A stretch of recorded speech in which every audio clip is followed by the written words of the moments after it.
My name is Helen Damon Moore, and I am the Director of Service and Education at the Tucker Foundation here at Dartmouth College. I am honored to welcome you all and to introduce Jon Kabat-Zinn on behalf of the Dartmouth Hitchcock Medical Center Palliative Care Service, the Tucker Foundation, the Rubin Committee of Dartmouth College, Alice Peck Day Hospital, Dartmouth Medical School, the Norris Cotton Cancer Center, and the Valley Insight Meditation Society. Special thanks to Ira Byock and Yvonne Corbet and the Palliative Care Service for partnering on this project, and to those at Tucker who have worked so hard and who are this week celebrating the 60th anniversary year of the Tucker Foundation, Dartmouth Center for Service, Spirituality, and Social Justice.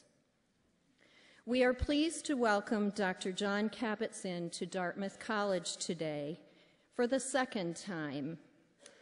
Kabat-Zinn first visited Dartmouth in the summer of 1984, when the college and the Connecticut River served as the training camp for the men's Olympic rowing team.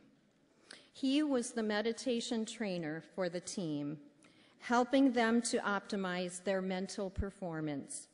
Today, he is here to help optimize our performance. Jon Kabat-Zinn holds a PhD in molecular biology from MIT. He is Professor of Medicine Emeritus at the University of Massachusetts Medical School and founder of the Center for Mindfulness in Medicine, Healthcare, and Society, and its mindfulness-based stress reduction clinic. He is the author of numerous best-selling books, including Full Catastrophe Living, Wherever You Go, There You Are, Coming to Our Senses, and The Mindful Way Through Depression, co-authored with Williams, Teasdale, and Siegel. Dr. Kabat-Zinn's research focuses on mind-body interactions for healing and on the clinical applications and cost-effectiveness of mindfulness training for people with chronic pain and stress-related disorders, including the effects of mindfulness-based stress reduction on the brain. His current projects include editing The Mind's Own Physician with Richard Davidson and guest co-editing with Mark Williams a special issue of the journal Contemporary Buddhism. Dr. Kabat-Zinn's work has contributed hugely to a growing movement of mindfulness in mainstream institutions such as medicine, psychology, healthcare, schools and colleges, corporations, prisons, and professional sports. Courtesy of Carrie Jo Grant, here in our Student Health Promotion Department, Dr. Kabat-Zinn and his work have even made their way to the inside of our bathroom doors, featured as they are in the current edition of the Dartmouth College Stall Street Journal. Please join me in welcoming Jon Kabat-Zinn back to Dartmouth College.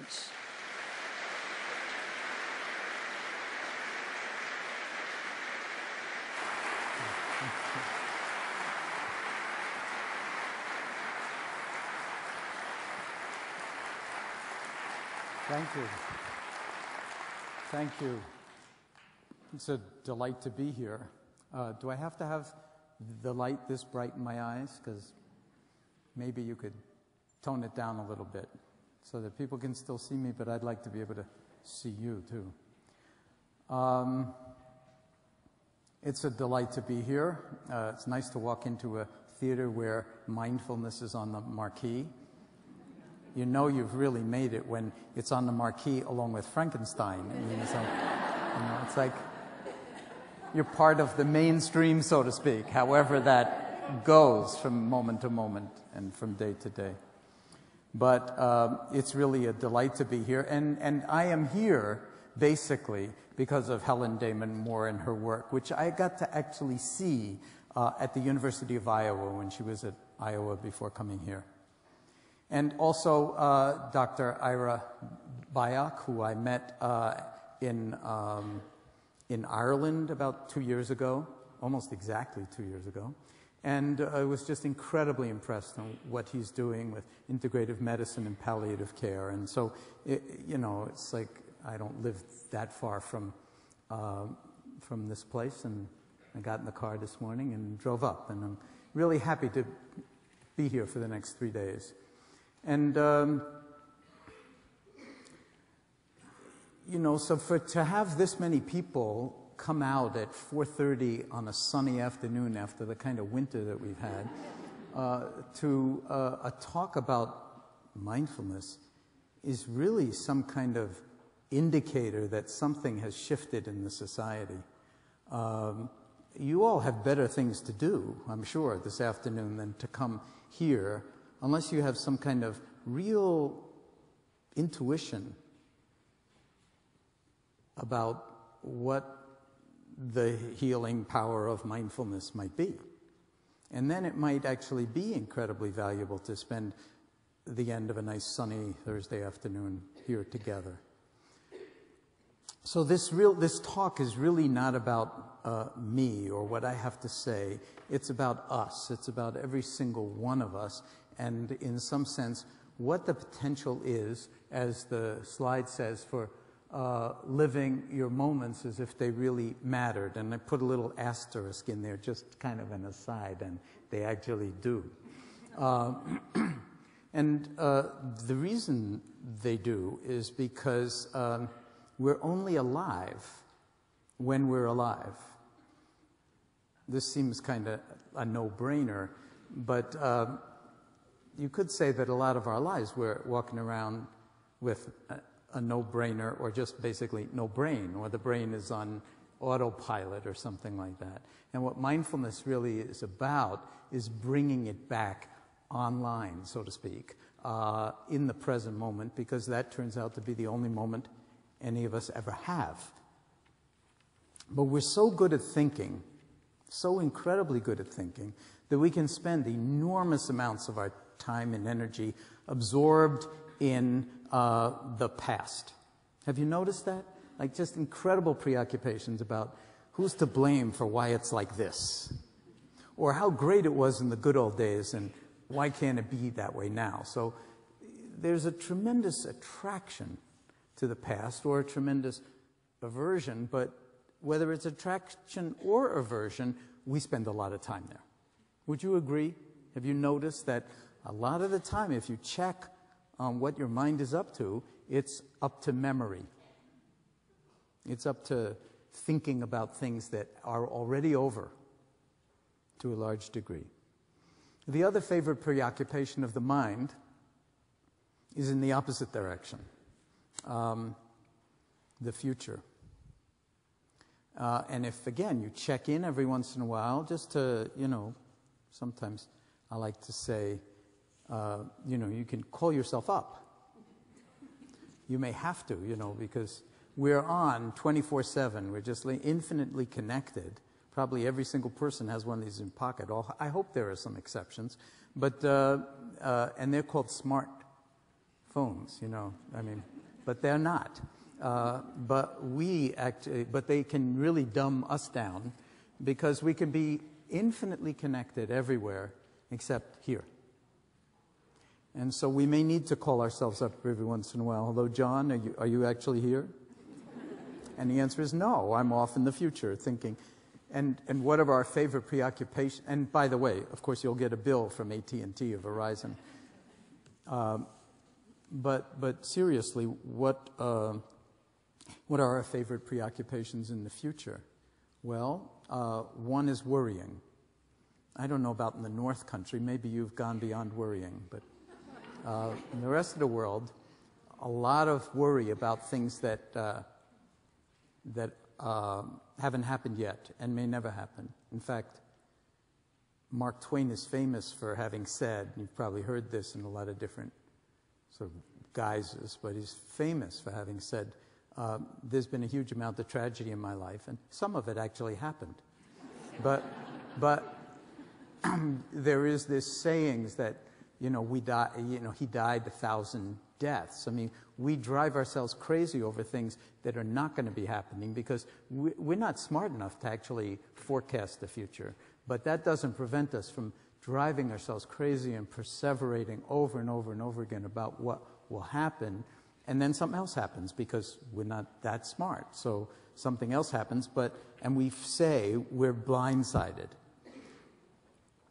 Now, how many of you would like the future to be different from the way we think it's going to turn out? Anybody ever find yourself wishing the future was going to be like majorly different, that we'd make some kind of change in the world? Raise your hands. I want to just feel in the audience.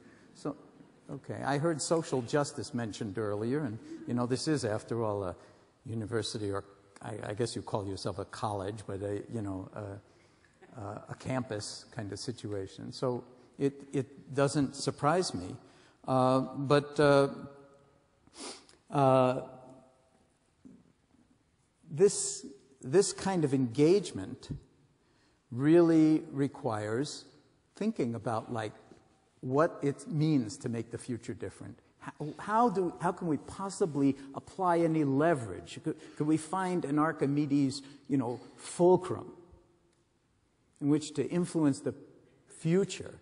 There's only one fulcrum that I know of for that, and that is the present. Because guess what? We're living in the future of every single moment in all of our lives that came before this one. Do you remember back? I mean, I see that it's a kind of a range of ages, although most of you don't look like you're college students, I gotta say.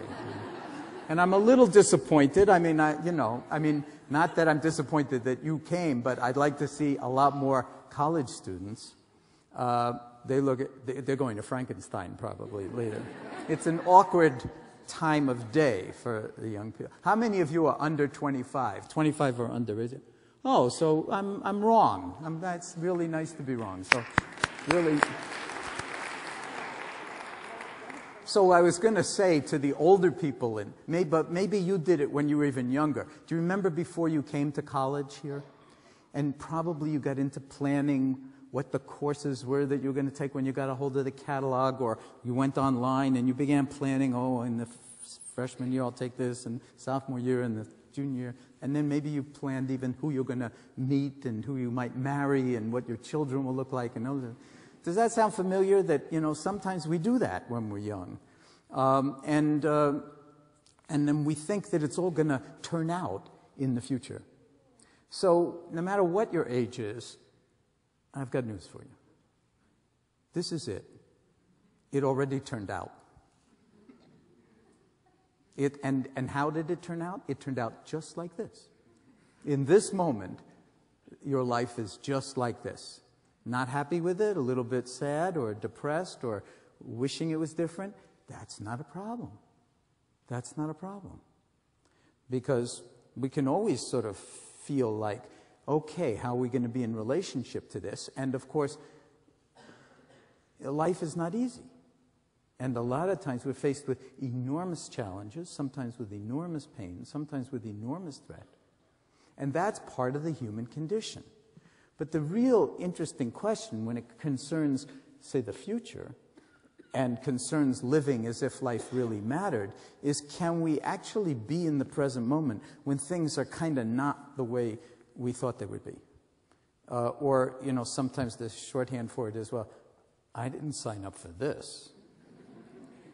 I mean, or another way to put it, sometimes maybe no offense meant, but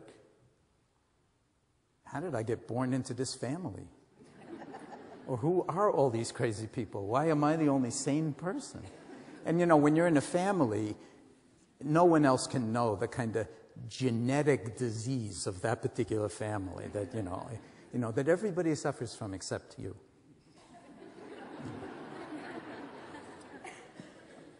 So if we hope for the future to be different, the only place we have to stand is now.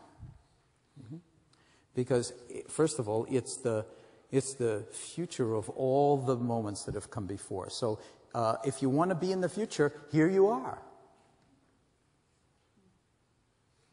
This is actually non-trivial. It's not just, tell us something interesting. because what it invites is a kind of shift in perception and a shift in awareness, a shift in consciousness that allows us to actually live our lives as if they really mattered in the only moment we ever have. And part of that means being embodied. Because a lot of the time, we are lost in thought. That's another thing you'll notice if you start to pay attention to your mind, is that it's all over the place. It's all over the place. You don't even have to meditate for that to happen. It's its default mode. It's default mode. You don't even have to have a smartphone. You don't even have to have email. You don't even have to have a computer. It's the default mode of the mind to be all over the place. It thinks this and it thinks that. And it likes this and it hates that. And it's like, wants to approach this, but really wants to stay away from that. And it's like wired into our biology. That's called the approach avoidance. And it's kind of, the hemispheres are actually somewhat divided in terms of left hemisphere in the frontal cortical region is more approach related. And right activation, more, and that's one of the fundamental biological, features of living systems. Move towards food, move away from danger. Perfectly natural. But how we actually modulate those impulses and those reflexes and those, kinds of unconscious urges that drive us and that cause us to be reactive a lot of the time is really an art form. It's the art, if you will, of living our lives as if they really mattered. And when we begin to actually drop in on ourselves, and I brought a few props, So sometimes I said, when we begin to drop in on ourselves, we can actually reclaim this moment in this body, with this heart, with this mind, and begin to shift the default setting on how we live our lives. Begin to actually move in a direction of greater balance of mind, greater groundedness in the body, greater clarity of sight, greater, if you will, recognition of what's actually unfolding moment by moment, that's not so conditioned by whether it's we like it or not. Because the world, maybe you haven't noticed this yet, but it's not actually organized around you being the center of the universe. I know that's really disappointing because I'm guessing now, don't take offense again, but I'm guessing that you are entirely organized around you being the center of the universe. Every single one of us is. It's almost unavoidable. It's almost unavoidable. And that actually has representations in the brain it's turning out.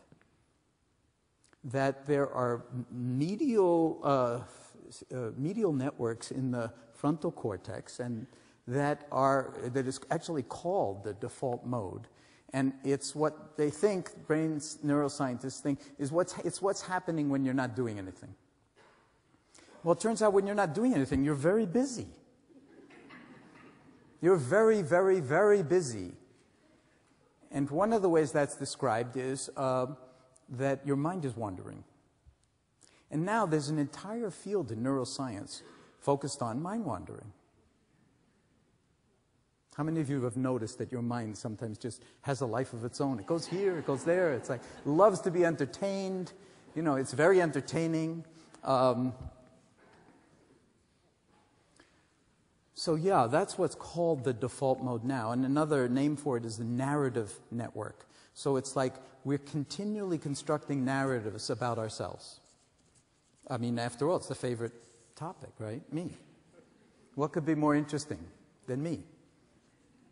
The story of me, starring me. And if you start to pay attention, because what we're talking about, what mindfulness is, it's actually awareness. Okay? And it's cultivated by paying attention. So just to get clear about this, that doesn't sound very Buddhist, does it, so far? Or very Asian, or very mystical, or very, anything. I mean, it's just paying attention. That's what how many teachers are there in the audience? Whatever level you're teaching at. Raise your hand so I can feel it. Okay, don't you want your students to pay attention? It's non-trivial to get them to pay attention. First, you might have to be interesting. That itself is a challenge. Second, you might have to make the subject matter interesting. That's also a challenge. But third, it's like, I remember as a product of the New York public schools, having teachers actually yell at us to pay attention. But that's not a very effective way to get people to pay attention, because it turns out that attending is something that you need to learn. It's a learnable skill. But instead of being taught to pay attention, you just told to pay attention. Get with the program, pay attention. And a lot of people pay attention very differently. Some pay attention auditorily. They're really predominantly auditory. Other people can't do auditory so well. They got to see it visually. Other people's more intuitive. They feel it, with their bodies in a certain way.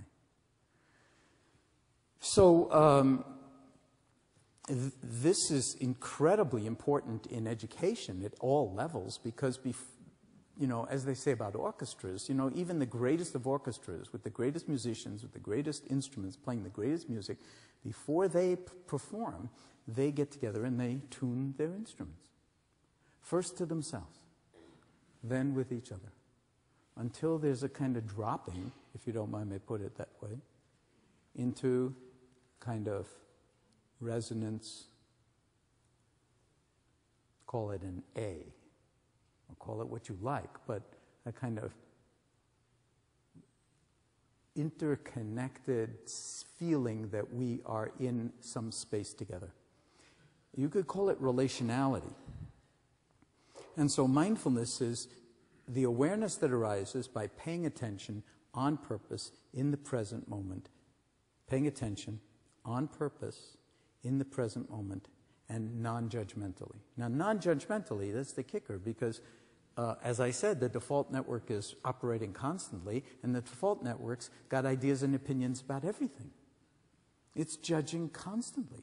So non-judgmentally doesn't mean that you won't be judging when you actually start to pay attention to what's on your mind or what's going on in your life, but that you'll notice how much you are judging, how much you want to approach this and push away that, and you'll just allow that whole thing to be there as if you just put out the welcome mat for it. Okay, I'm not going to have an opinion about my opinions.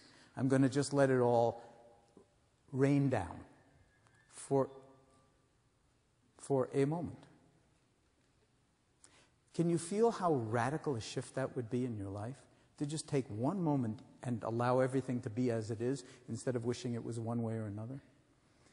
The Buddhists would call that liberation. It's a kind of freedom that no one else can give you, but that allows us to, in some sense, rotate in consciousness so that for one moment, we're stepping outside of time. Because if you live in the now, well, maybe you've had this experience. Just check your watch and take a look right now. And what time is it? I'll tell you what time it is. It's now. And every time you check your watch or your phone, it's now again. Now, why am I even talking about this? Why did I even come here? It's always good to ask those questions. It's like, I don't know, actually. Because it's usually bigger than whatever you think, your reasons for it are. But it has a lot to do with the medical school and with what Ira's doing there, and with what Helen is doing in the undergraduate school. It has to do with the fact that the society has reached a point where we're beginning to understand that the exponentially increasing levels of stress in medicine, in our professional lives, in our personal lives, at every age, really require some kind of shift that is not in the form of taking some pill to numb yourself out to it or get it together, but that actually we need to cultivate what's often spoken of as the domain of being in order to not be so overwhelmed by all the doing and the performing. And while it's true that with the Olympic team, we were using mindfulness to actually improve their performance, it was a kind of Zen operation in the sense that you can't improve performance by trying to improve performance, especially with the mind, because the kind of mind that's grasping for an outcome is exactly the kind of mind that gets in the way of any desirable outcome. Have you got that? Did you catch that as it flew by? Okay. So this means we're in new territory. One example, a common example. You can't get to sleep by forcing yourself to get to sleep. By telling yourself how important the meeting is you have tomorrow. In fact, that's probably a very bad idea because that thought will actually secrete one more thought about the meeting or the stakes of it, and then that will lead to something else in this default network of mind wandering, and pretty soon you are wide awake, desperately wanting to be asleep and not knowing how to get there. Okay? So it's non-trivial to actually befriend our own minds and our own lives in such a way that we can actually work in these paradoxical ways where striving won't do it. Striving won't do it. That doesn't mean that I'm advocating that all of us abandon ambition or don't care about anything. Meditation is not about becoming stupid. Even being non-judgmental is not about becoming stupid. It can sound like, well, don't judge anything, maybe I'll just walk off the stage and break my leg, No, I'm aware that the edge of the stage is here, and if I do fall off the stage and break my leg, it will have been a moment of mindlessness or out of touchness, if you will. Or walk across the street without looking because, we have this sense that, we're not going to judge that truck coming at me, It's like, there's a big difference between between judgment and discernment. So mindfulness is all about discerning with clarity what's actually going on. Now, most of the time now, how many of you would say that you are engaged in some kind of way that doesn't feel all that good? A lot of the time in multitasking. Anybody find yourself multitasking? Confess. That when you're on the phone, you're actually sending an email to somebody else. Anybody ever do that? Raise your hands. I want to see. Confession time.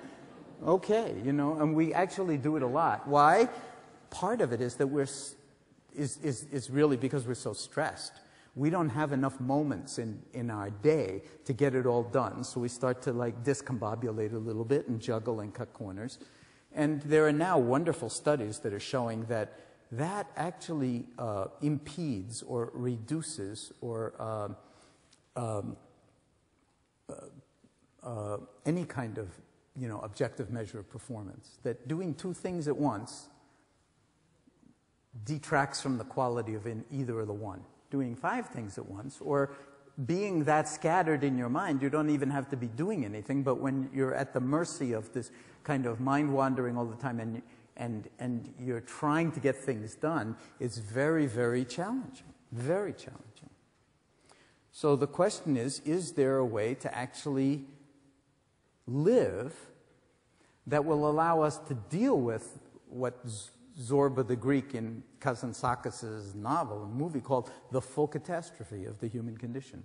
The good, the bad, the ugly, the unwanted, the feared, the traumatic, the awful. And to be able to hold each moment in its fullness and allow our attention faculty and our awareness faculty to actually hold it in such a way that we can then inhabit the next moment with authenticity and maybe even respond appropriately to this vast range of demands that we're faced with all the time. Now, when I started the stress reduction clinic back at the University of Massachusetts back in 1979, and I did bring some slides, which I don't know if I'll show you, but I'll just sort of take that moment by moment. Maybe I'll show them to you, maybe I won't. Because I'm trying to actually create more of an impression. I don't want to leave you just with things in your head, just facts, okay? Because you'll lose them immediately, okay? Because other facts will come in and, you know, whatever. If you've spent time and energy getting here, and I've spent time and energy getting here, then what would make me feel most satisfied is if, one, you had some kind of inkling why you came today. I'm sure you all do. It's a mystery, though, I'm sure. Hoping maybe to be entertained, or maybe to connect on some deeper level, or maybe you practice mindfulness, or maybe you've been to an MBSR program. But if you peel back all those layers, there's some really, really, really, really, really interesting reason why you're here. And I'll bet you don't know what it is. I'm not joking. Because there are intelligences at work that are just deeper than the thought function. And the thought function is so smart that it sometimes outsmarts us completely. Have you noticed that? And then it's like we're stupid. We're so smart, we're stupid. It's very hard to see that in yourself, but you can see it in other people just really easily. Maybe you've noticed that. So I'm going to try to weave together a whole bunch of things that probably none of it's going to make complete sense, but what I'm doing here is I'm trying to, in some sense, plant seeds. I'm trying to plant seeds in the fertile ground or garden of whatever it was that brought you here, so that when you leave here, something has been touched that will keep those seeds that actually I'm not planting, they are already in you. Keep them being watered, nurtured, protected, privileged in a certain way, so that it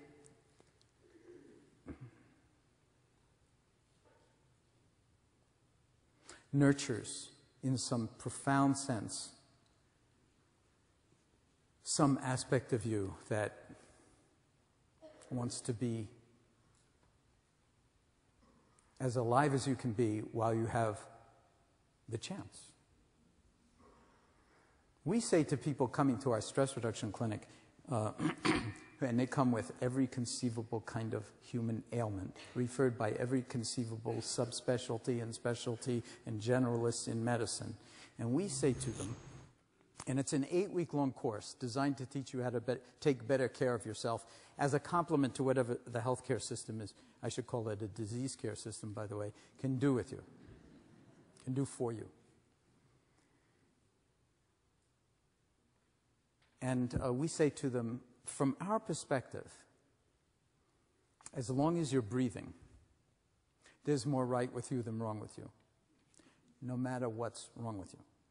Okay? No matter what's wrong with you. Okay? And we see people you would not want to be in their body or in their mind or in their life. And they probably wouldn't want to be in yours either. But you probably wouldn't want to hear that.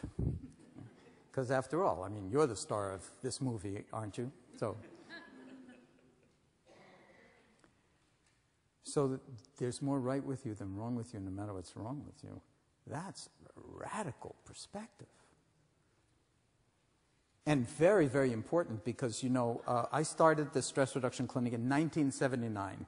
In 1979, a Surgeon General's report came out called Healthy People. And what it was saying is, forecasting into the future, which is here now, we're in this future, that no matter how much money America spends throwing money at health and health care, it will never be enough to have health. Because there's a missing ingredient, and that's the humans that the health care is supposed to care for.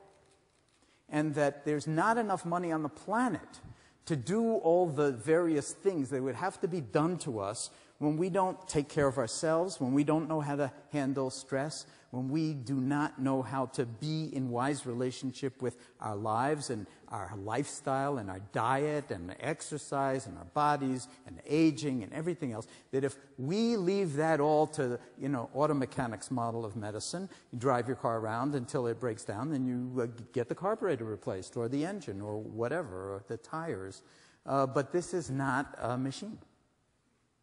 Okay? I know a lot of people, even in biology, love to use machine analogies and even nano machine analogies about the body. And to a degree, they're correct. But there's another piece of it, like no one understands the construction of the machine that's you. I'm going to give you one example. How many of you see that slide up there? And what's the color of the background? Blue. Does everybody agree that it's blue? No one knows how you do that. No one knows how you go from the wavelength of electromagnetic radiation in the blue region, okay, in the visible spectrum. No one knows how you go from this wavelength, which is colorless, it's just energy, to a subjective feeling of blue. And we also really don't know, we have a consensus reality that agrees that the blue that you're seeing and the blue that I'm seeing are the same blue, but it's not always true, and it's not true for colorblind people. And the blue-green color. Okay, so there's a lot of kind of consensus agreement here, but the brain weighs approximately 3 pounds, okay, and it's all cells and cables that are made up of cells, neurons, and then all these glial cells in there supporting the neurons, and incredibly specialized. I mean, it's really the most complex assembly of matter in the known by us universe, right inside your little old body. And no one knows how sentience, how consciousness, how knowing, how even thinking arises in this 3 pounds of what some neuroscientists call meat. It's a little distasteful. But, to just kind of make it graphic. So if you forget every once in a while walking around on the Dartmouth campus or in Hanover or wherever you happen to live, that you're a miraculous being, well, okay, it's just one more mind wandering, one more default sort of not really being aware of how amazing it is that you can see, for instance, that you can hear, that you can taste. How many of us eat food and we don't bother to taste it? We just devour it. Or we taste the idea of the food. Yeah, that was really good. Yeah, but you didn't actually taste it. Have you ever had a mindless hug from somebody who was really trying to be friendly?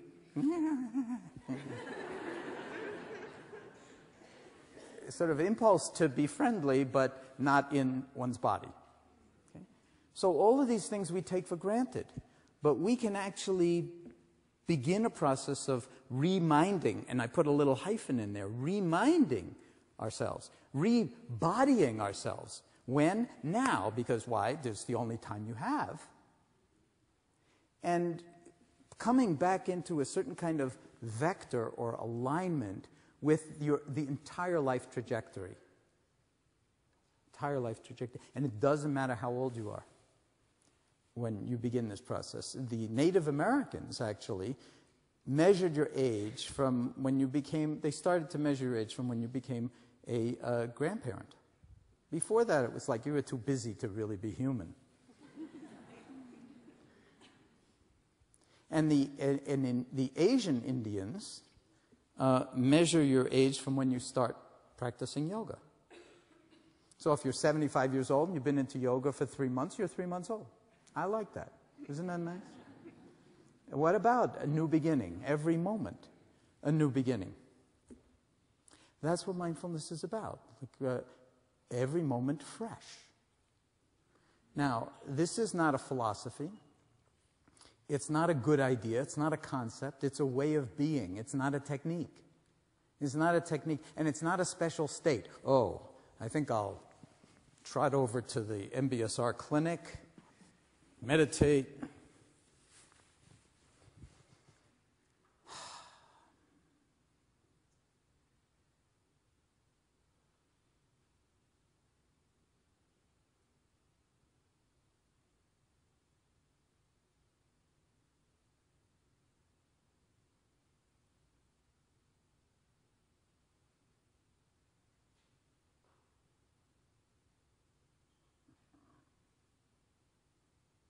Maybe you're waiting for something else to happen, but nothing else happens. Nothing else happens. This is it, you know. It's like, goodbye. Maybe you're hoping for something special to happen. Some special meditative state, some kind of vision, some kind of alignment of the, spheres. Some special bolt of lightning out of the blue to wake you up. This is a mistake, a miss-take on meditation, on mindfulness, on reality. Let's just pretend. Okay, why don't we just sit for a moment? You're already sitting. You don't even need to shift your posture, although I see some people getting ready. Okay, now we're going to get into it. It's going to be somewhat experiential, thank God. He could talk forever. But you see, you don't even have to shift your posture to be awake or to be aware. You could do it like this and really be aware. And by the way, I can't see my hands, but I know where they are. How do I know? A sense called proprioception. Maybe you've heard of it, maybe you haven't. But there are a lot more than 5 senses. I just want to put that out, okay? When we're talking about miraculous being or genius, it's got lots of different dimensions to it, many. If I ask you, how are you in the elevator, and you say, fine, how do you know? Aside from the fact that you're probably not fine, but you just don't want to go into it in the elevator with somebody you don't want to tell anyway. But when, you're sort of, a friend asks you, how are you? And you say, fine. How do you know? That's another sense. And you know very quickly. And you know when you're not, too. What is that knowing called? It's not, well, let me think. I don't know. How am I? No, you know instantly. That sense is called interoception. There are ways that the organism has, using the brain and the nervous system, which has lots of maps, by the way. The brain is loaded with maps of the body. Loaded with maps of the body. And not just the somatosensory cortices, but the insula and the cerebellum and the hippocampus. I mean, lots and lots of... And again, I stress, we're beginning to understand something about what lights up when you meditate, and when you do this and do that, when you go into depression, all sorts of wonderful, wonderful things happening in brain research and neuroscience nowadays. But still, no one knows how it all comes together in you, in this moment, in a way that actually you don't have to think about.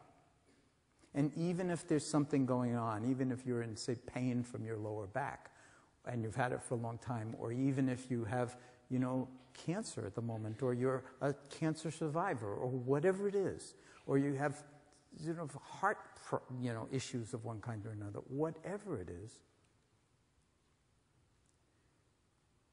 the sum total of this universe of between 10 and 100 trillion cells, the whole body now we're talking about, is good enough to have gotten you here today. Good enough for now. And the more energy you pour into it, the more that robustness, whatever it is, sometimes called homeostasis, but it's a very dynamical process that we call health, as opposed to disease or disease. When we start to pour attention energy in the form of attention into what's already right with us, it turns out that the body has its ear to the rail, the brain has its ear to the rail, the brain is part of the rail, the heart, every aspect of our being is one integrated whole. It's not like different systems. The immune system talks to the nervous system. The nervous system talks right back. And everybody else is listening in on the conversation. And it's all cells. And if you took your liver, if we all took our livers and put them out on the stage here, that would be an interesting exercise. And then we shuffled them around, and then you were all encouraged to just pick yours up on the way out. You wouldn't know which was yours. You can look at all 100 trillion of these cells in your body, and your name isn't on any of it. It's like, oh, here's my liver. Here's my gallbladder. The punctuation from the cell phones is actually really, if that it was a cell phone, it's really interesting. But do you hear what I'm saying? I mean, even the question of who we are, when you start to actually ask it with tremendous authenticity, it might not be so facile to just say your name, or even describe what you do, or even send in your CV. If you've ever hired people, you know the CV is not the person, and you hire the CV a lot of the time, big mistake. Because you can't work with the person a lot of the time. What you want is congruence. You want integration. So when we take our seat, so to speak, what we're actually engaging in is a recognition of how integrated we already are. We don't need to, oh, I'm such a wreck, I got to get integrated. No. From this perspective, you're already as integrated as you're going to be in this moment. Is it enough? Is it good enough? So let's actually take a moment. I've even brought another prop. I've brought some bells. We don't need the bells, but I'll ring them. And when I ring them, why don't, just for fun, you don't have to shift your posture, but just for fun, why don't you shift your posture and sit in a posture that for now embodies dignity, whatever that means for you. Look, the entire room is moving. It's not that dignified, I guess. All right, but actually it doesn't matter. The posture is secondary. What's most important is the inner orientation, the willingness to open to the present moment, to put out the welcome mat, and to let the idea that, oh, now we're going to do something special, drop. Because as soon as you sort of plant that seed, now we're going to do something special, and we're going to experience something special, then you'll be on the lookout for something special. But you see, nothing special. There's a wonderful cartoon in the New Yorker that I actually mentioned in a long time ago, in Wherever You Go, There You Are, with two Zen monks, one obviously elder, the other young, and the young one's looking up quizzically at the older one, and the caption underneath, the older one speaking, saying, "Nothing happens next, this is it." I just said that to you earlier. But the "this is it" is really important. Otherwise, you could spend 20 or 30 years or more, and people do this, meditating, trying to get someplace else. Trying to have some special experience. That's what it's all about. Now I'm enlightened. The problem is you're already enlightened, but the personal pronoun that wants to grab it and say, I'm enlightened, it's the personal pronoun that's the problem, not the enlightenment. Your eyes are already enlightened. Your ears are already enlightened. Your belly is already enlightened. Your feet actually do what they're supposed to do for the most part. Your brain is actually doing what it's supposed to do. Your liver is doing what it's supposed to do. A very famous scientist and physician named Lewis Thomas once said he'd rather be at the controls of a 747 trying to land with no pilot training whatsoever than at the controls of his own liver for 30 seconds. So you don't need to find special. this is good enough. Okay? So let's actually sit for a moment, if you're sitting, or stand if you're standing, in a posture that for you at this moment embodies wakefulness and dignity. You don't even have to close your eyes, but you can if you like, or let them fall unfocused on the chair in front of you or whatever.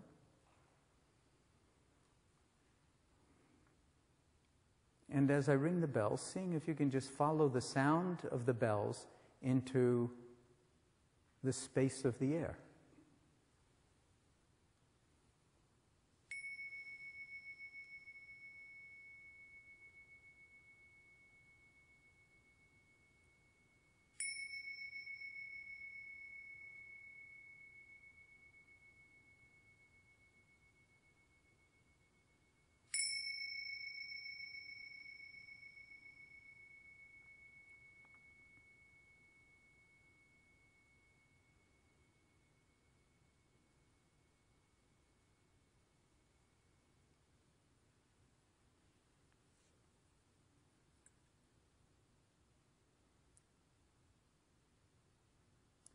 And allowing the space of the air to be coextensive with the space, you could call it, of awareness. So that there's simply awareness.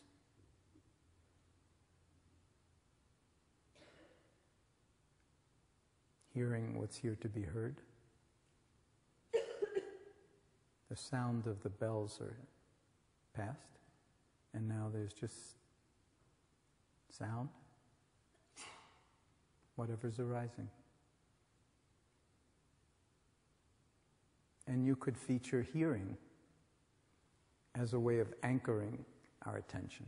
You can focus on some object, or field of objects like hearing, and just rest in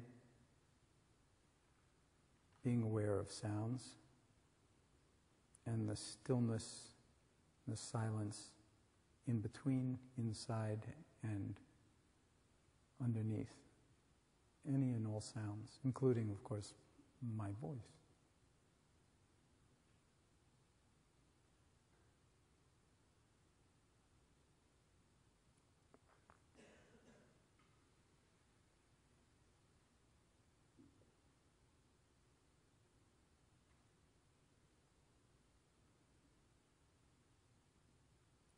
Alternatively, because there's more than one thing going on, there's not just hearing going on, there's also seeing and smelling, and all the senses are actually operating. Seeing if you can actually, instead of hearing, feature for now a feeling, a sense of the breath moving in and out of your body, wherever it's most vivid in the body.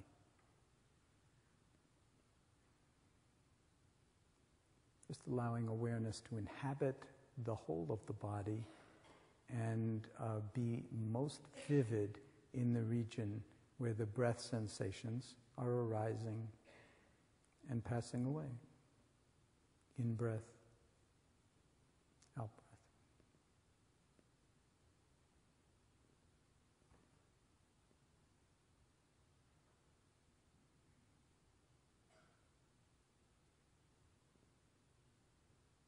And seeing if you can ride on the waves of the breath with full awareness, moment by moment by moment. And noticing any time the mind goes off and gets involved in anything else, including judging how stupid this is. We came for a talk and all of a sudden we're doing this stupid exercise. Or whatever is flitting through the mind at the moment, just making it so spacious that you can see whatever's unfolding, hear my guidance as I'm speaking, and at the same time ride on the wave of the breath coming in and the breath going out with full awareness. And a kind of interest, a kind of, in some sense, affectionate attention.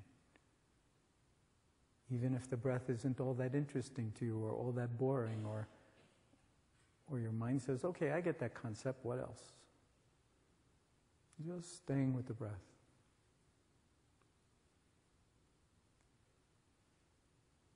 And then playing with the possibility of expanding the field of awareness around the breath, wherever you're experiencing it most in the body, until it includes a sense of the body as a whole, sitting here or standing here, breathing. And noticing you can do that just easy as pie.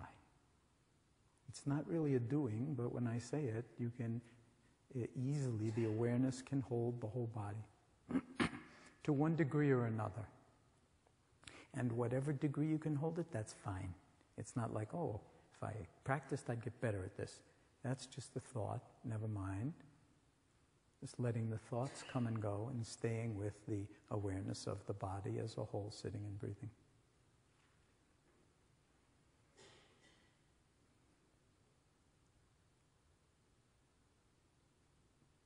And if possible, remembering that this isn't some simple little exercise that we're doing in the middle of a talk. That this is your life unfolding in this very moment. And this breath is important to you. You wouldn't want to do without it.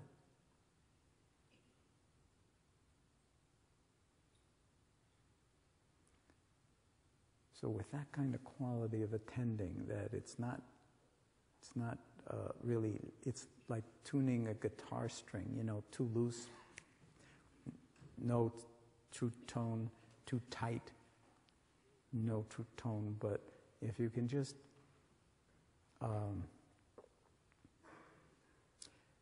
bring the lightest of touches of awareness to the sense of the body as a whole, breathing. As if it mattered. And of course it does. Because it's your body in this moment, it's your life, and the breath is vital. And then one more before we end. Noticing any thoughts that may be moving through your mind, and noticing how easy it is to self-distract, that the mind does wander, and it wanders away from the breath. If we did this for any period of time, sooner or later your mind would be someplace else, probably not even in the room, maybe not even in the present moment. You'd be having dinner in Paris, or Bangkok, or in an argument 3 years ago, in the shower with yourself. So when you notice the mind is self-distracted, no problem, no judging, or if you judge it, don't judge the judging, and just see if you can come back to this moment in awareness, featuring whatever object of attention you care to. It could be anything that's in the field of awareness. But the last little piece is to just underscore that none of this is about the sound of the bells. None of this is about the feeling of the breath in the body. None of this is about the thoughts moving through the mind. Those are all important and they're secondary, but what it's really about is the awareness that knows the sound when it comes to the ears, that knows, and I mean non-conceptually knows, not just conceptually, knows the feeling of the breath moving in the body. Non-conceptually, it inhabits the body as a whole in awareness, sitting and breathing. Non-conceptually knows when the mind self-distracts, or when we get into an emotional whirlpool or turbulence of some kind or another, and the awareness can just allow it to just be here, feature it center stage, let it come, let it go, and meanwhile we just continue to rest in awareness, outside of time, because the present moment is timeless in some profound way.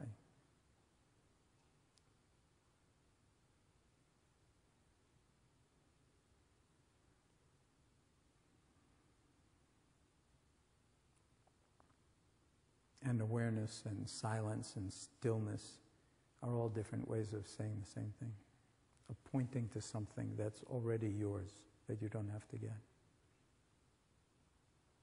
but has tremendous healing potential, tremendous potential for learning, for seeing things in new ways, for that rotation in consciousness that I was speaking of. Everything's the same, only nothing's the same. Why? Because you showed up in your fullness.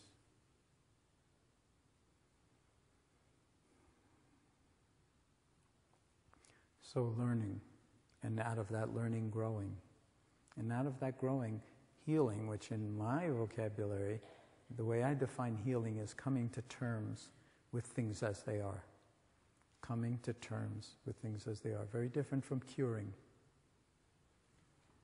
There are very few cures in medicine, but the opportunity for healing, as long as there's breath, it's in some sense already here. All we need to do is see it, feel it, live it. And it's not about denying pain and suffering. It's about, in some sense, befriending even that. So resting for a final few moments in stillness, in silence, full in wakefulness, in full awareness. Outside of time, as if you had nothing to do, no place to go, nothing to do, and nothing to attain. Because you're already whole. The root meaning, by the way, of the words health and healing, and even the word holy, H-O-L-Y. And by the same token, the word medicine and the word meditation, they grow out of the same tree, same root, Indo-European root. Medicine and meditation are joined at the hip. So it's not so radical to actually bring them together in mainstream clinical care. In fact, it's essential for caring.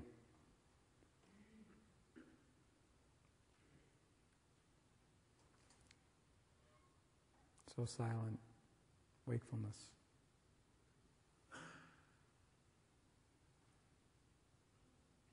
Attending to what is.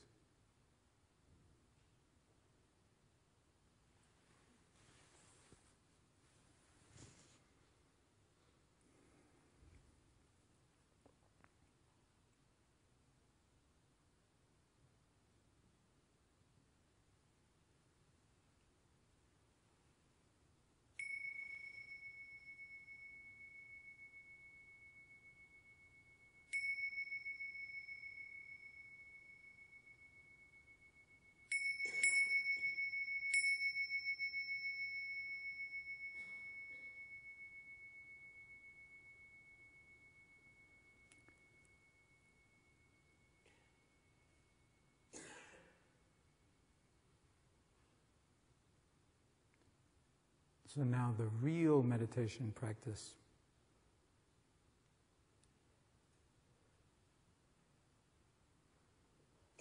never stops. Just because some bells got rung, just because we're going to shift gears a little bit. The real meditation practice is how you live your life from moment to moment. It's not how good you are sitting without moving, or what great yoga poses you do, because yoga is itself a meditation, a beautiful form of meditation that we use enormously and to good purpose in MBSR, mindfulness-based stress reduction. I'd like to just say a few things about stress and medicine, and then open it up to, and give you a little bit more of an expanse of how we work. But I wanted you to have at least this taste of it, and I want to share a couple of poems with you. And it's not like all of a sudden I've gotten a little weird on, I'm going a little weird on you. How many of you, when you heard the word poetry or poems, you go, yeah, oh no, not a poem. It's like, I don't understand those things. That's not uncommon. But one of my colleagues, John Teasdale, with whom I wrote that book, The Mindful Way Through Depression, who is like one of the world's great cognitive scientists, is coming out with several papers in which he's arguing that the root cause of suffering in human beings is not knowing how to deal with our emotions, because we don't know how to inhabit and then shift our relationship to what he calls implicational meaning. Implicational meaning is what moves, say, in poetry. Okay? It's different from the propositional meaning, which is just the kind of bare facts. Okay? So if I'll recite a poem for you. This is a poem by Antonio Machado, who's a great Spanish poet of the turn of the 19th to 20th century, and won the Nobel Prize. It's very short, but see if you can feel it. The wind, one brilliant day, called to my soul with an odor of jasmine. The wind, one brilliant day, called to my soul with an odor of jasmine. In exchange for the odor of my jasmine, I would like the odor of your roses. I have no roses.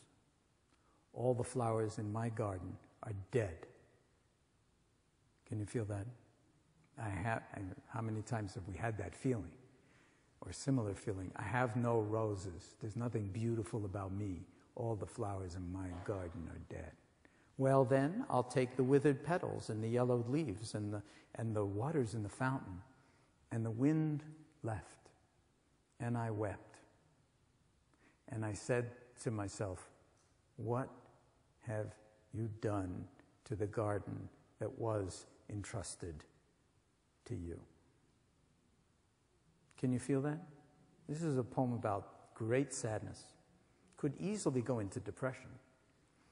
I actually, just because a Nobel laureate doesn't mean, I like to actually change the last line. And I would suggest that for our purposes, rather than, what have you done to the garden that was entrusted to you, which is a kind of blaming, wouldn't you say? I mean, it's like, stick the knife in and then, oh, right, as long as I'm feeling down, why not just go right over the edge? And a lot of cultures actually perpetrate that kind of perspective. But instead, why don't we say, what are we doing with the gardens that are entrusted to us? Gardens, plural, okay? Because right now we have a lot of gardens entrusted to us, I would say. The closest to us is, I would say, the garden of the body. Better than an American Express credit card. You can't leave home without it. But a lot of the time, we're not even in the body. And a lot of the time, our feelings about the body are so negative that, like, the less said, the better.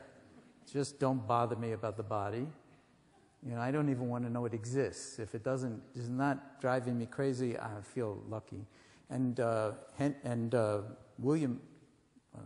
James Joyce is famous for starting out a short story in Dubliners with the following sentence. This is an approximation, but it's, Mr. Duffy lived a short distance from his body.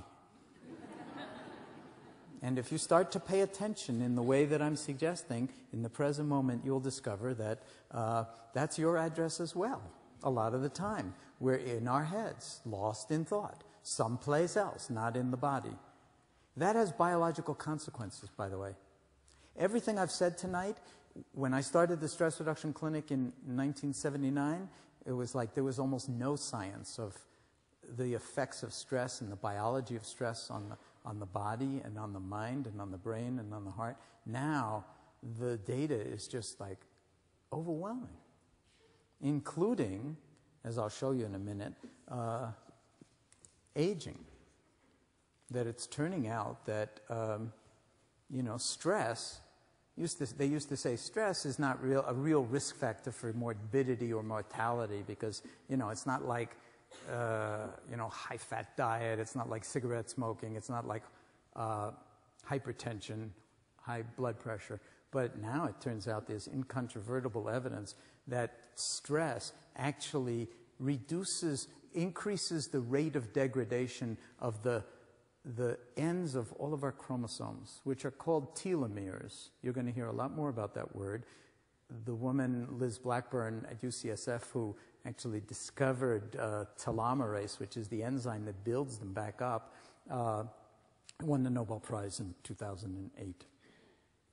Okay? And her lab is studying the effects of mindfulness on telomeres and telomerase. And the evidence is moving in the direction of meditation can actually enhance telomerase. And not just that, it's more than meditation or mindfulness. It's your attitude towards what's happening. It's not like these people aren't under a huge amount of stress, but it's never the stress. It's how you choose to be in relationship to it. And if you have really exhausted your resources for handling stress, then of course, yeah, all bets are off. But if you know how to draw resources to yourself, then even under very, very high levels of stress, you can dance with the energies. Sometimes it's unbelievably painful, but nevertheless, you're much bigger even than the pain and suffering, and liberate yourself from that. And guess what? The telomeres get longer.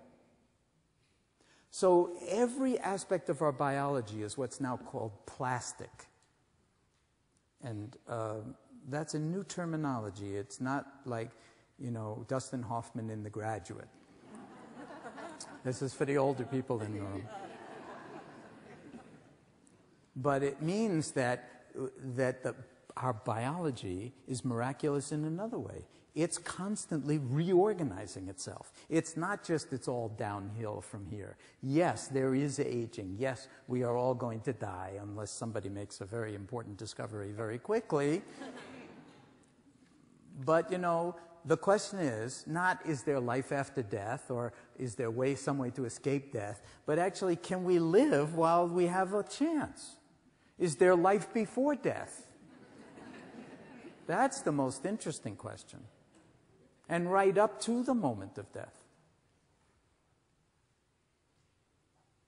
And a lot of time I think that really when we talk about fear of death, we're really more afraid of life than we are of death.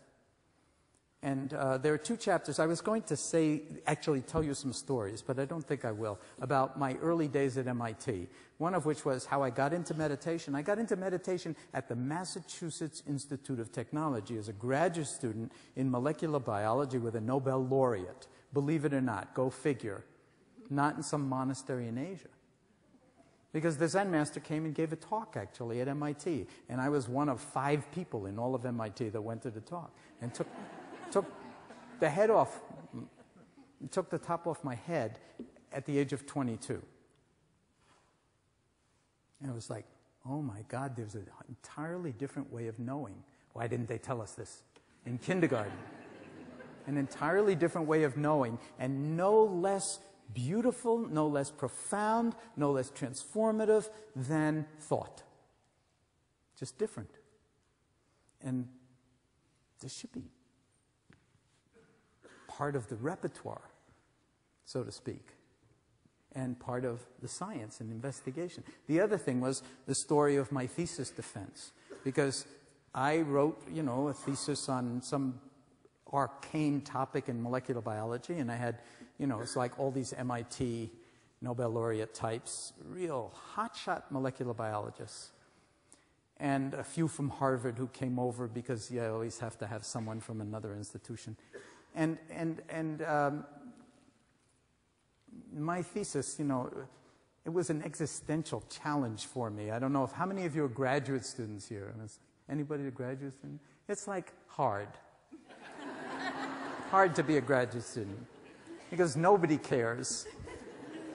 And most of the time you don't either, but it could be really humiliating and and then of course if you're a scientist, science is 99% failure. Which doesn't do that much for, your self-esteem, so to speak.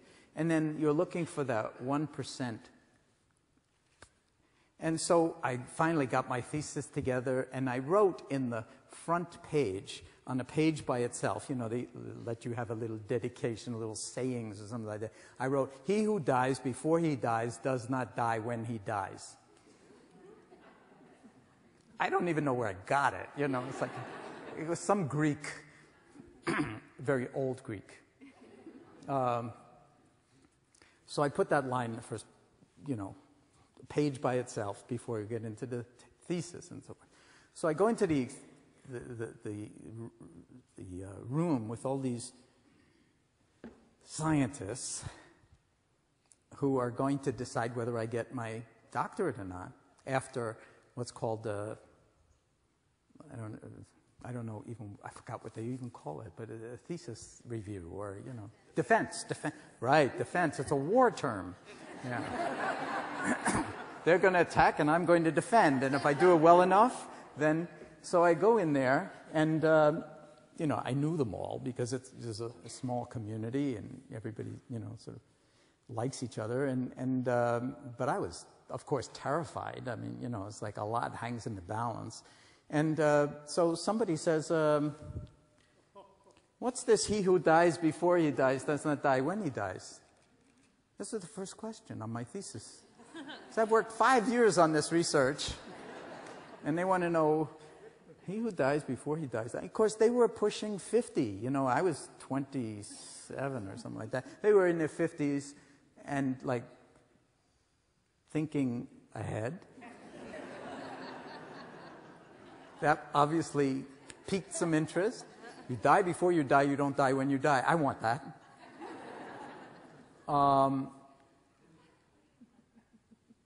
So I said, do you really want to know?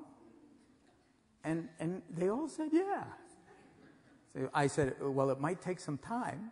And they said, we've got time. So actually, I would say half of my thesis defense was actually unpacking what mindfulness is about to these guys. This was in 1971, by the way. And I wrote it up. It's a chapter called Dying Before You Die, Duh, because the first Dying Before You Die was the other story that I told about, first encountering meditation at MIT. So that's just to say that I didn't want to continue a career in molecular biology. I wanted to bring my training as a scientist together with my training in meditation because it seemed like, well, everybody's doing the science, but nobody's paying attention to the balance between thought and this other function of our brains and nervous system that no one's paying attention to, called awareness, that is patently, obviously bigger than thought, because whatever thought you have or whatever emotion you have, you could embrace it in awareness and not have to do anything with it, but it would change by virtue of simply holding it in awareness if you were patient enough to do it, especially if it didn't feel good. And so that's what we teach now, and it's come into the mainstream of medicine in ways that are really astonishing. The National Institutes of Health is funding hundreds of studies on mindfulness to the tunes of hundreds of millions of dollars. And the idea that that would have been the case in 1979, I like to say more improbable than that the Big Bang would just all of a sudden stop and implode back on itself. And yet it's happening. And so mindfulness is now in the mainstream of medicine. And in the last, so I'll just show you some pictures before we go to questions, okay? Would that be all right with you? Are you still awake? Good, because you don't ever have to stop, even when you go to sleep. I mean, that it's being present. That's all. Being fully present. Okay? Is anybody good at this? No. Okay? So don't make like, oh, I'm no good at this. Nobody's any good at it. But all you need to do is be a little bit better than automatic pilot, and your life will rotate. I mean, it will be very, very different. And every time anger comes up, the default mode comes up, whether it's anger or anything else. Thich Nhat Hanh likes to say, the reason we have to practice mindfulness, the reason we have to cultivate it intentionally, is that we're busy cultivating the opposite all day long. Cultivating anger, cultivating jealousy, cultivating, sort of low self-esteem, cultivating, all sorts of negativity in the emotional domain or in the thought domain. And the people who are doing the telomere research are saying that their research is showing that the real stress comes from thinking. So this is a biological and molecular biological consequence that accelerates aging and accelerates a lot of heart disease. I mean, you can't interview people who die of sudden cardiac death. But if you could, you find out, like, probably it was a thought that did it. The wrong thought at the wrong time, dead. I'm actually not joking. I mean, it's so serious that we need to laugh. And I want to say that about meditation, too. It may have seemed like I'm not taking this stuff seriously. This stuff is so serious that it's too serious to take too seriously. And I'm serious. So this is, if any of you were alive back then, this is the cover of Time magazine back in 1983, 4 years after I'd started the stress reduction clinic. And it's just like, I look back on that time and I say, stress? What stress? Compared to now. I mean, there was no internet, there was no email, there was no instant messaging, there were no computers except mainframes. I used to say in the early 80s that I could get more work once I had my first PC, which was like gigantic, that I could get more work done in a month than I could get more work done in a day than I used to be able to get done in a month. Well, that was in the mid-80s. Now it's like I can get more work done in a day than I could get done in a year. That's not so good. We're always on. We're always on. Not so good. We're not computer servers, we're human beings. So here is the evidence from Liz Blackburn's lab and Alyssa Eppel, who is the mindfulness researcher in her lab, Proceedings in National Academy of Sciences, showing telomere length as a function of years of chronicity of caregiving of children. This is parents with children with severe medical and disabilities. Okay? So it's like an unavoidable stress. You can't just walk out on your chest, I don't do stress, sorry, goodbye children. No, you can't do that. But look at this, also in that study. This is a perceived stress scale. It's the perception of stress that makes the difference. If you are just dealing with it because it's the way it is, then you can be more transparent to the stress. Your telomeres are longer. If you take everything personally, your telomeres degrade. So if you want one take-home message from this turns out to be harder to enact than it is to say. Don't take things personally when they're not personal. Okay? Then you might ask, well, when are they not personal? That's a good question to keep asking yourself. It may be they're never personal. It may be that the you that you think you are is not the real you, that you're much bigger. And now the neuroscience is actually showing that. You want to be your narrative self? Fine. Then you're using certain regions of the brain. You want to be your direct moment-by-moment experiential self, grounded in the body? You're using lateral networks in the brain, a whole different brain profile. So you choose. One is related more to happiness. The left activation in the prefrontal cortex, if you put monks in the scanners, and I'll show you some pictures of that, they have tremendous activation in the left prefrontal cortex, in particular regions that have to do with approach and that have to do with emotional balance. And when we train people in MBSR, they shift from right activation to left activation in 8 weeks. Okay? Their brains actually change structure in 8 weeks. Work out of Sarah Lazar's lab, a German postdoctoral fellow who's training with us in MBSR and has been our student, Britta Herzl, for years from Germany, young neuroscientist, has demonstrated that major regions of the brain change with 8 weeks of mindfulness training in MBSR, including the hippocampus, including the cerebellum, including the posterior cingulate cortex. All of these are involved in making meaning, in self-regulation, in perception, decoding, memory, and learning. Not bad for 8 weeks of what looks a lot, if you were looking in from the outside on our patients, looks a lot like nothing. They do nothing lying down. Then they do nothing sitting. Then they do nothing walking, like this, like the Night of the Living Dead, you know, really slow meditative walking. They're doing nothing, and healthcare is paying for it. Amazing. How did they pull that off?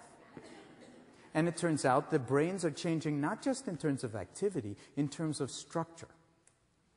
Significant thickening in those regions I mentioned, significant thinning in the amygdala, which is the emotional reactivity center, the threat center that triggers, fires off all the time whenever we feel threatened or, you know, accosted in one way or another. So, God, I got a whole talk here that I'm not going to give. How many of you see a triangle? Raise your hands if you see a triangle in this picture. Okay, now keep your hands up there. Okay, now look around so that you know you're not alone. If you see a triangle in that picture, it's interesting because there's no triangle in that picture. A triangle is defined by a three-sided figure, and what your mind does is it puts in the sides. If we shifted that little Pac-Man the tiniest little bit, so the mind can actually see things that are not there. The brain actually does that. It's so good at that. If I had time, I would show you this movie, which... How many of you have seen this image? Yeah, you can't use it anymore, but I'll just play it anyway. Whoops. Doesn't want to do that. Let me see. Anyway, it's a movie, and they're passing around basketballs, and you ask the group, you ask the room to sort of count the number of times the people in the white shirts pass the basketballs. And I could get it to work, but it would take too long. So, and in the middle of it, I'll try one more time, in the middle of it, because it's, you know, oh, no. Okay, so you're counting the number of times the people in the white shirts are passing the basketballs. One basketball per each, the whites and the blacks. And then in the middle, this gorilla comes out. And then goes off to the other side. But when you ask people, well, to count the number of times the people in the white shirts pass the basketball, they don't actually see the gorilla. If we did it and none of you had seen it, 95% of people would have counted the number of times the people pass the bat. Usually you get a Poisson distribution, so you can't even count correctly. But then you don't see the gorilla. Why? Because the mind has told itself, the brain has told itself, the white shirts, so what's important? Tune out everything that's not white. Well, the brain, it turns out, is fantastic. I just showed you, it sees things that aren't there, and it doesn't see things that are there. Not very reliable. Now, does that apply to you? I'll leave that for you to decide. Just ask your spouse or your mother or your father, because that is part of the default mode. We are out of touch, seriously out of touch with a lot of different elements of this. And this is just a quote from William James that basically saying if we could learn how to bring the mind back when it was wandering, that would be a good thing. It turns out the Buddhists have been doing that for thousands of years. So I'm going to stop actually at this point and take a few questions. We have some time for questions, and then we'll stop for the evening. Obviously, you could see that I've just gotten started. I hope you've just gotten started. I'm not joking, because this doesn't stop.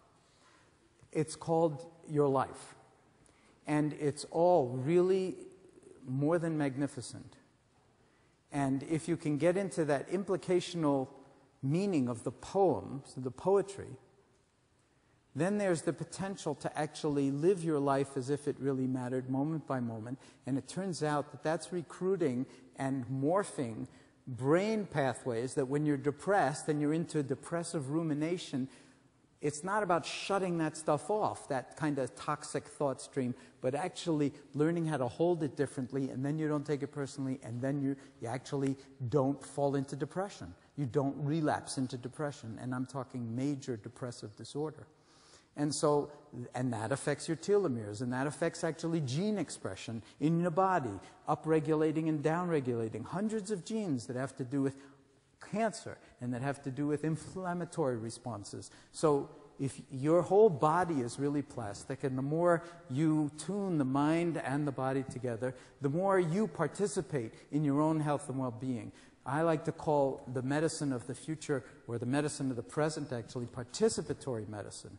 That's what, because there's not enough money to fund medicine if we just use the auto mechanics model. So we need to all participate. And isn't it interesting that in order to participate, the greatest evidence is suggesting we need to go back to ancient practices from very, very old traditions that are mostly not from this side of the planet, but that it turns out have deep, deep connections with our culture and with our nervous system and with our love. So I'll leave it at that. I want to thank you for your attention, and I'm open to having a few questions. Thank you.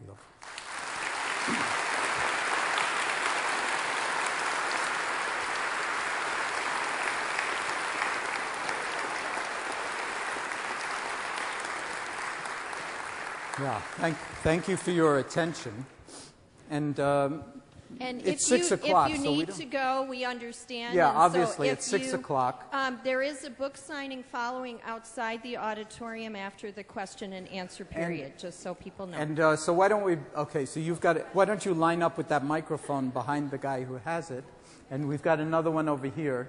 So go ahead.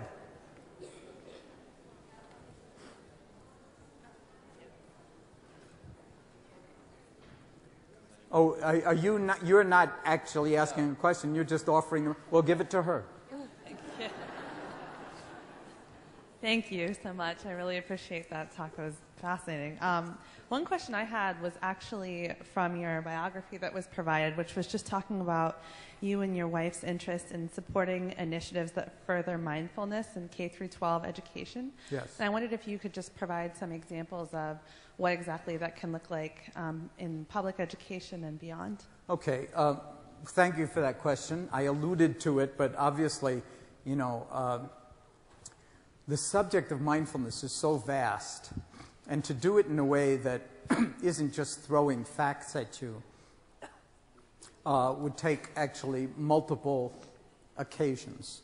Or you can remember what we touched on today and then find out more for yourself, which is really the best part. But in the book that my wife and I, Mila and I, wrote together on mindful parenting, which is a whole other story, there's a chapter in there about a fourth and fifth grade teacher from a Utah public school who herself experienced mindfulness in MBSR for medical reasons, health reasons, and then brought it into her classroom against all of my advice in Mormon, Utah, and it transformed the entire school. So you could start there. You can also Google mindfulness in education. You'll find out there are groups of teachers in lots of different places that are doing this. And if you want to take a trip up 89 to South Burlington, Vermont, I was just there a couple of weeks ago, and they are doing amazing things in that school system. The superintendent and one of the principals actually came to a day-long mindfulness retreat that I did for the teachers, and there are hundreds of teachers bringing mindfulness into their curriculum at every age. So there's a lot to be said about it. I think it's one of the best things to happen in modern education, and it's really inspiring the teachers because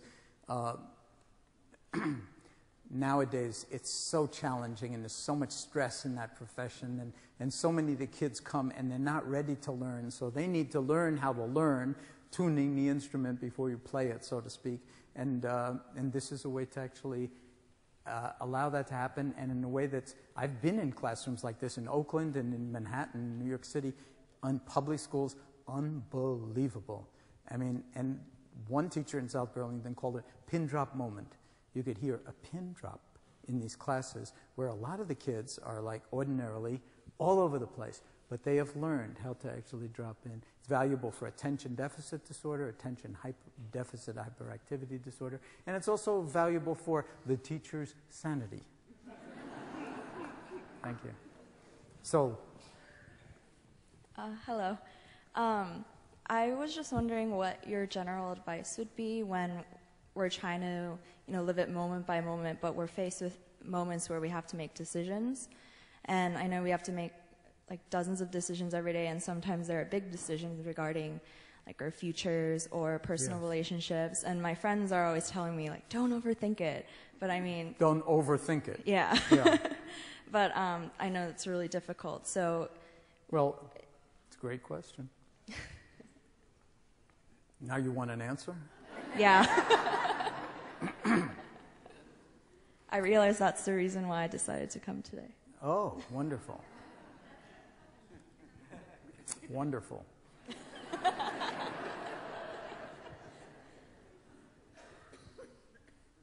You're probably going to overthink it, but you can hold that in awareness, the overthinking, and the awareness will actually take care of you.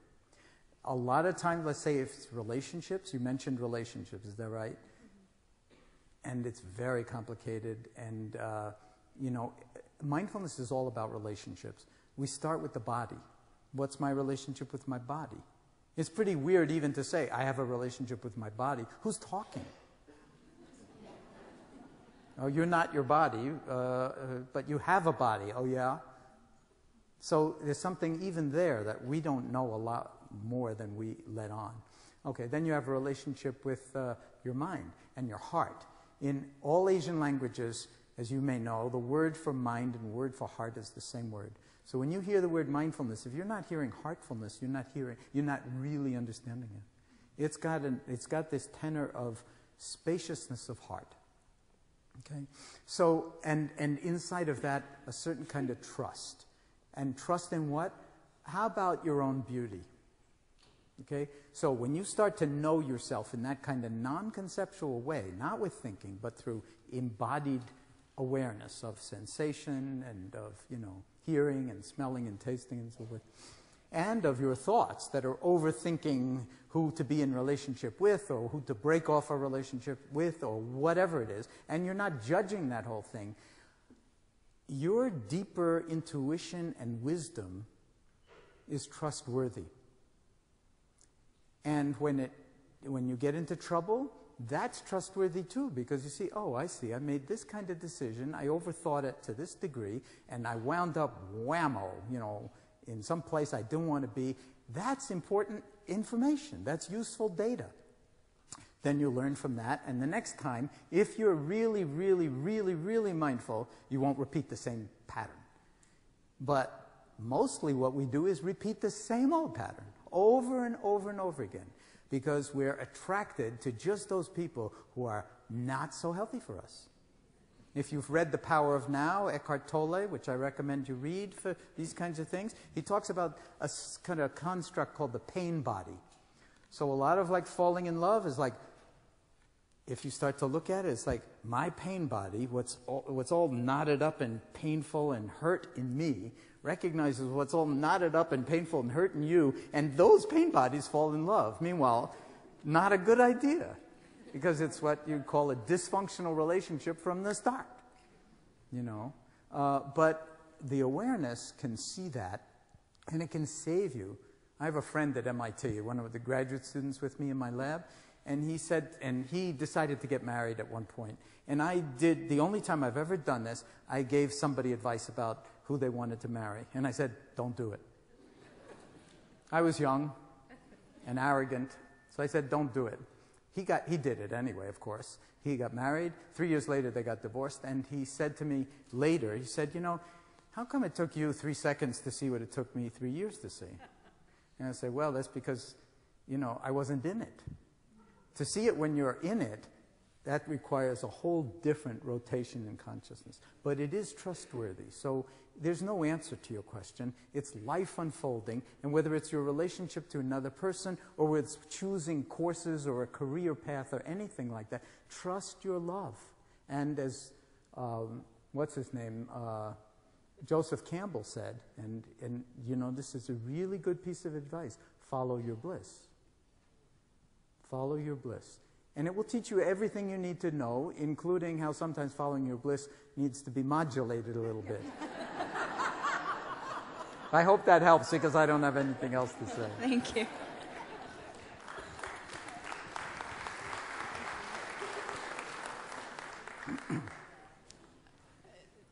People are saying that life is more complicated and more stressful now, and I would believe it. I don't have anything to measure it against, but and also the same with war, that people go to war and they come back having experienced things that they might not have lived through in other wars.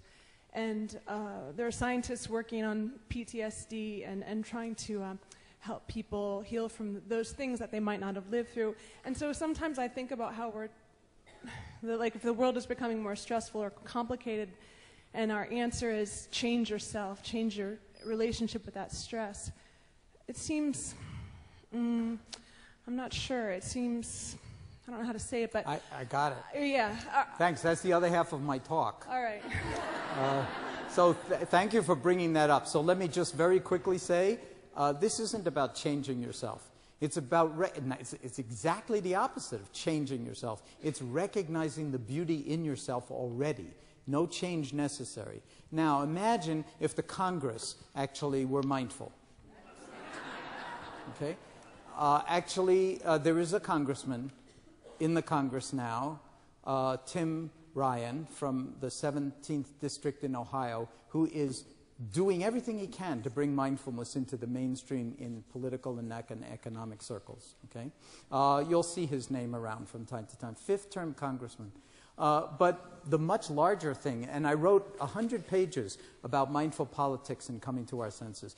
This is not about forgetting about social change or transformation, but in order to really have profound social change that's in alignment with humanity and with kindness, we have to look at our own minds, because even the social change agents are driven by greed, hatred, and delusion, just like all the rest of us.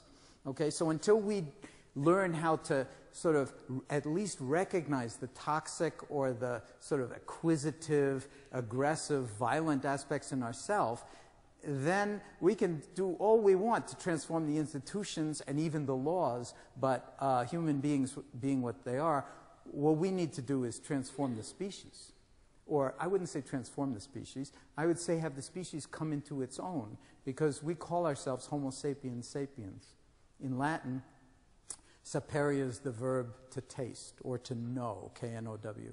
So Homo sapiens sapiens is a species that knows and knows that it knows. In other words, awareness, yes, and meta-awareness, awareness of awareness. Now, if we really, that would be wisdom. If we actually were wise, then we would see what war does to societies. We would understand that we, you know, with the kind of precocity in weapons and firepower and everything, we need to find other ways of resolving human conflict. But where's that going to come from? It's going to come out of the same human heart and the same human mind, and of corporations, which after all mean bodies, okay? The corpus, or the body politic. And that's made up of human beings. So we do need to sort of tune the instrument on lots of different levels, including the law and jurisprudence, in order to actually privilege awareness over a kind of dualistic, adversarial condition where it's really winners and losers.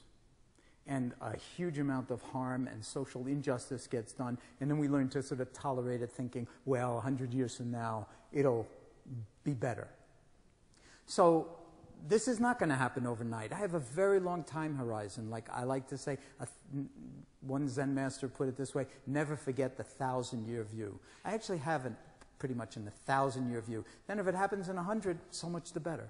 Even where we would site nuclear power plants, if we were building nuclear power plants, say, in northern Japan, for instance, where would you site them, knowing the geology of the Pacific Rim in northern Japan?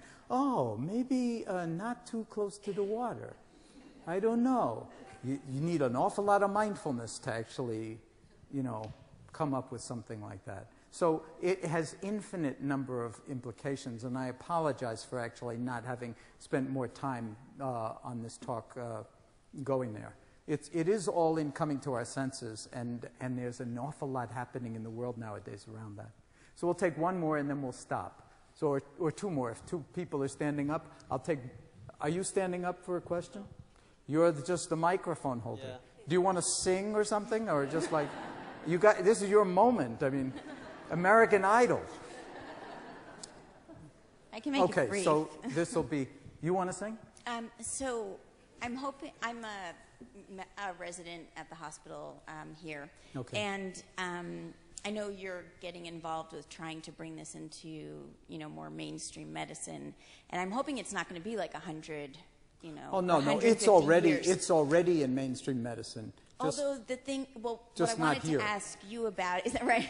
So I mean, it's definitely not encouraged for us to take care of ourselves, and the amount of stresses and appointments and phone calls and now EDH, and our new computer system, and I heard about that. And 30-minute, I'm in psychiatry, and 30 minutes to adjust meds, and right. also the person wants to talk to me and all of that, and it's completely stressed me out, but I can only imagine, and I have pretty great attendings and good, a great faculty, but if I were to say, you know what, I'm going to go to Shambhala to meditate, because I do meditation at Shambhala, and I've you mean the Shambhala Mountain Center in Colorado? Yeah, well, there's one in White River Junction, there's one. But I've, taken courses in like level 1 and level 2, but if I were to say that, like, you know what, I'm going to go for lunch, and we're not really doing anything, I'm going to go meditate for an hour, and then I'm going to be so much more there for my patients. It probably, even with these kind, good mentors, it's not going to fly. And I advise my patients on these things. But still, the medical professionals are supposed to be these superhuman people that I'm not, Right. In a talk like this, I can, in some sense, only point to how deeply the penetration has gone. However, what you're saying is not deep enough by any stretch of the imagination. And it takes a long, long time to shift a culture that has its own self-interest. A long time. So just like I'm sure it takes a long time for these people to get to your clinic, because I know the chronic pain patients we're seeing, we're not advising like any of the what well, you guys... yeah, but you could set up an MBSR. I mean, maybe there is. Is there an MBSR clinic at... not even close. At Hitchcock? Well, that's not that radical to do. Are you in psychiatry? Yes. Yeah, well, it's not that radical to do. Maybe medicine should do it if psychiatry has an aversion to the mind-body connection.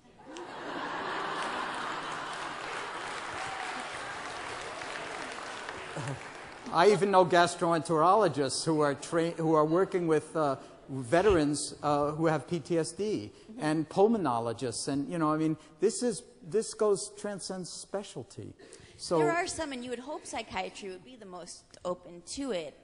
Well, I don't know if I would hope, but you would hope. If you hope it, then make it happen. You see, the psychiatry of the future, where does it lie? Not in medication. Well, where does it lie? I'm being serious with you now. Well, I think in the neurosciences and things that I'm looking for something much simpler. It lies with you. Oh. It lies with that impulse to have come to this talk. Right. It lies with that impulse to go to the Shambhala Center and clear your mind and then be more present. If you want the medicine of the future to be different, or the psychiatry of the future to be different, don't look around for someone else to do it. Right. You do it.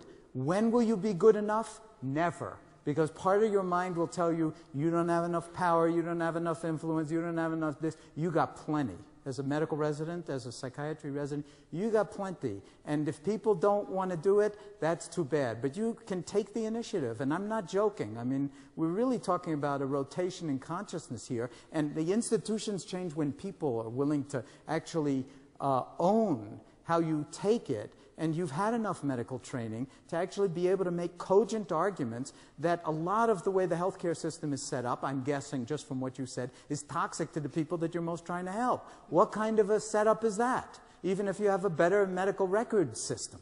Oh, yeah. Right. So,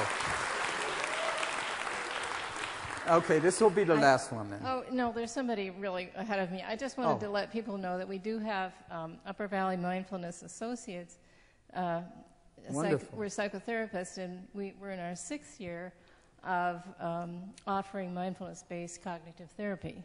Wonderful. So, yeah, another John's thing I didn't really get to program. talk about too much, Yeah. mindfulness-based cognitive therapy. But, yeah, I mean, I'm sure there are resources in this area, lots of them, like the Shambhala Center. Are there any MBSR teachers here in the community? There you go. Say.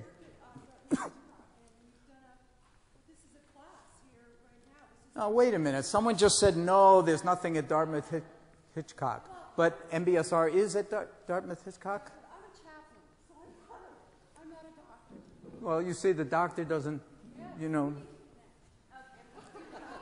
So, I mean, between the two of you, you have an insurrection. If there are, how many other people are here with that? How many are so now you have a revolution. I mean, so.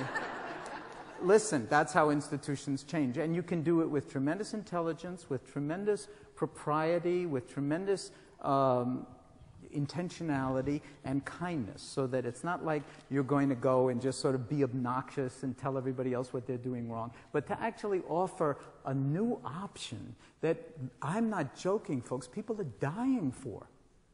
People are dying for it, metaphorically and literally.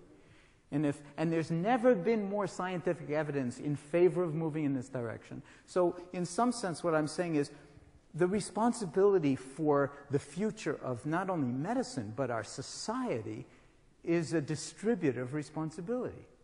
And as I like to say, the world needs all its flowers, and you're one, whether your mind says it's like depressive rumination. He means everybody else in the room, but not me. No, I mean you. And so if you don't recognize the flower that you are and the genius that you are and the beauty that you are and take it and some place where it can illuminate some tiny little corner that may be insignificant but isn't. You think it is, but it isn't. And just apply what you care most deeply about there. That's how the care gets back into health care. We're not talking about health insurance reform. We're talking about health care reform, and we haven't seen the beginning of health care reform. And when we do, it will be a participatory medicine. It will be recruiting the interior dimensionality and resources that every single human being, by virtue of being born a human being, has to one degree or another, and that degree is huge. And we need to learn how to recruit it, because anything else will just be technology, and it will be all doing-based and none of it being-based. And we're not called human doings, we're called human beings. So at that, I'm going to stop it, because again, it's late. But thank you very much for your attention.